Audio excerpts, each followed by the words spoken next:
ઇકોનોમિકનું આર્થિક હબ ગણાતા સુરત શહેરના રિંગ રોડ સ્થિત કાપડ માર્કેટમાં દુકાન શરૂ કરીને 2.11 કરોડ રૂપિયાનો માલ ખરીદી દુકાનો બંધ કરી મહારાષ્ટ્રના પૂના ભાગે છૂટેલા ઠગને સુરત ક્રાઇમ બ્રાન્ચે ઝડપી લાવીને જેલના સળિયા પાછળ ધકેલ્યો હતો.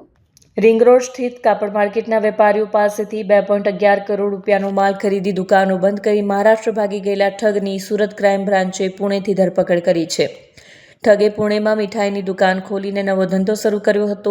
પોલીસે ટુરિસ્ટનો વેશ ધારણ કરી આરોપીને ઝડપી પાડ્યો હતો.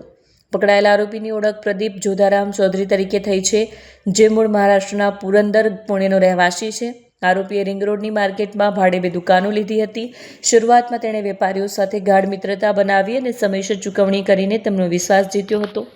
વિશ્વાસ મજબૂત થતાં વેપારીઓએ માત્ર 3 મહિનામાં જ 2.11 કરોડ રૂપિયાનો કાપડનો માલ ક્રેડિટ પર આપી દીધો હતો. આરોપીએ આ સંપૂર્ણ માલ વેચી દીધો અને પછી દુકાનો બંધ કરીને મહારાષ્ટ્ર ભાગી ગયો હતો. આ અંગે પોલીસે ગુનો નોંધ્યો હતો. ક્રાઇમ બ્રાન્ચની ટીમ આરોપીને શોધવા 4 વખત મહારાષ્ટ્ર ગઈ, પરંતુ તે હાથ ન લાગ્યો. આરોપીએ પુણે હાઈવે પર રાજારામ સ્વીટ નામે મીઠાઈની દુકાન ખોલી હતી. તેની માહિતી સુરત ક્રાઇમ બ્રાન્ચને મળી. પોલીસ અધિકારીઓએ ટુરિસ્ટનો વેશ ધારણ કર્યો અને તેની દુકાન પર જઈને પાણીની બોટલ અને મીઠાઈ પણ ખરીદી. આ દરમિયાન તેઓએ આરોપીનું નામ અને અન્ય વિગતો પણ જાણી લીધી. આ પછી સુરત ક્રાઇમ બ્રાન્ચે સ્થાનિક પોલીસની મદદથી દુકાનમાંથી આરોપીને ઝડપી પાડી ગુનાનો ભેદ ઉકેલ્યો છે. કેમેરામેન હકીમ શેખ સાથે વસીમ હાસમીનો રિપોર્ટ, આઝાદ ન્યૂઝ, સુરત.